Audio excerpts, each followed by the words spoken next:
বিশ্বের অনেক দেশেই আসলে আছে যে এই হেমাঞ্জিওমা রোগের আসলে চিকিৎসা আছে। তো তারা যদি তখন ওদের বলতো যে আমরা পারবো না, বা কি আমাদের দেশে এই এত এত মাধ্যম, এত লম্বা প্রসেস, তাহলে হয়তো বা জান্নাতুল মরিয়মের মা হয়তো বা এই ভারতেই প্রথম ধাপে নিয়ে যেত না। ওর চিকিৎসার পদ্ধতিটা আমি যদি বলি, এখানে সুই থেরাপি আছে। সুইয়ের মাধ্যমে ওর অপারেশনগুলো করা এর হয়, এখানে কারণ সমস্ত সব সুই, এই আমার মেয়ের এখানে সব সুইয়ের বিধান ও দাগগুলো আছে।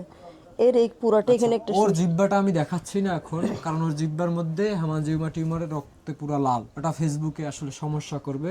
সেই কারণে ওরা জায়গা জমি বিক্রি করার সময়, বাকি দেশবাসী সাহায্য করার সময়ও যদি ভারত যদি বলতো যে আসলে ওর চিকিৎসার পদ্ধতিতে এতটা লম্বা, তাহলে হয়তোবা ওরে নিয়ে হয়তোবা অন্য কোনো দেশে চেষ্টা করা যেতে পারতো। কারণ কি, ওর আসলে এই হেমাঞ্জিওমা যে রোগটা আছে, এই রোগটার পৃথিবীর অনেক দেশেই আসলে চিকিৎসা আছে, কয়েক পদ্ধতিতে চিকিৎসা আছে। কোনোটা আছে ফুল এইখানে অপারেশন, কোনোটা আছে এই যে সুই থেরাপি, আবার কোনো দেশে আছে লেজার থেরাপি, কোনো দেশে আছে বিভিন্ন রকমের থেরাপি আছে, মানে কসমেটিক্স থেরাপি, এরকম বিভিন্ন দেশে আসলে থাইল্যান্ডে বাকি সিঙ্গাপুরে, অন্যান্য দেশে চায়নায়, বিভিন্ন দেশে বিভিন্ন আসলে চিকিৎসার পদ্ধতি আছে। তো সেই দেশের খরচের হিসাবেও যদি আপনি ধরেন, তাহলে বাংলাদেশে মানে তো চিকিৎসা নাই। তো ভারতে ওর সুস্থ করতে গেলে আপনার যে ওর পুরো অপারেশনের প্যাকেজ ধরে আগাইতে গেলে তাও 1 কোটি টাকার উপরে খরচা হয়ে যাচ্ছে।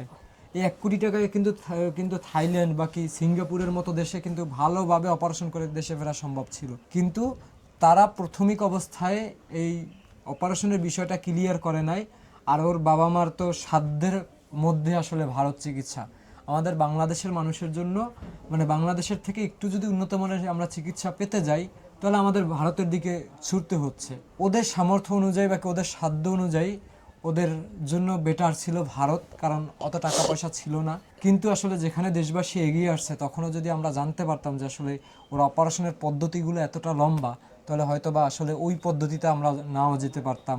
বাকি আসলে কেউ এত বড় মানে টাকার অঙ্কটা আপনি বাদই দেন, বাংলাদেশের অনেক মানুষ আছে 1 টাকা করে দিলেও অনেক টাকা, হয়তো বা সবাই মিলে চেষ্টা করতে পারলে ওর টাকাটা উঠে যাবে, কিন্তু একটা বাচ্চার শরীরের উপর দিয়ে যে ধকলটা যাবে, সেটা আসলে কখনো আসলে টাকার সাথে বাকি সময়ের সাথে কোনো কিছুর সাথে ওর ওর যে অসুবিধা, এই অসুবিধার সাথেও আসলে ক্যালকুলেশন আপনি করতে পারবেন না। এখন মূলত আমি আসছি আপনাদের এই তথ্যগুলো জানাতে, যে দেশবাসী কি বলে, দেশবাসী আবার এই মরিয়মকে নিজেদের সন্তান মনে করে আবার এগিয়ে আসে কিনা, সেই চেষ্টার জন্যই আসলে আসা। তো সকলে ভালো থাকবেন, আর সকলে মরিয়মের জন্য দোয়া করবেন।